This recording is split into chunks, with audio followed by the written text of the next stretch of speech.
যে ডরে না রয় সর্বশাসনে ভয় রক্ত শ্মশানে।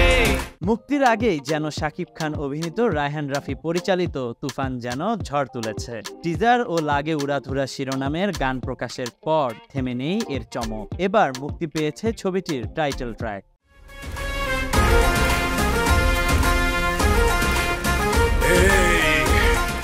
শাকিব খানের তুফান ছবির টাইটেল ট্র্যাকটি দেখে ভক্তদের সিনেমা দেখার আগ্রহ বেড়ে গেছে বহুগুণে।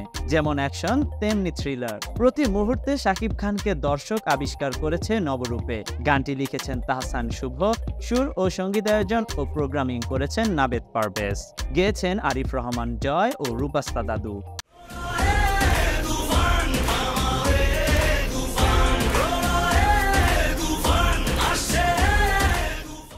2 মিনিট 13 সেকেন্ডের এই ট্র্যাকে দৃষ্টি আটকে রাখতে পেরেছে রায়হান রাফি। দুর্দান্ত মেকিংয়ে বাংলার সুপারস্টার হয়ে উঠেছেন অনবদ্য চরিত্র। এর আগে প্রকাশিত চলচ্চিত্রটির প্রথম গান দর্শকদের মুখে মুখে শোনা যাচ্ছে।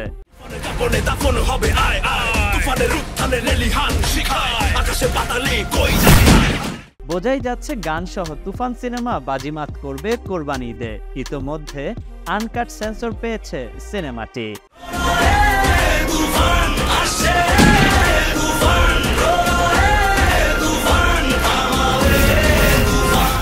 Khandakar Ishtiaq, news now 24।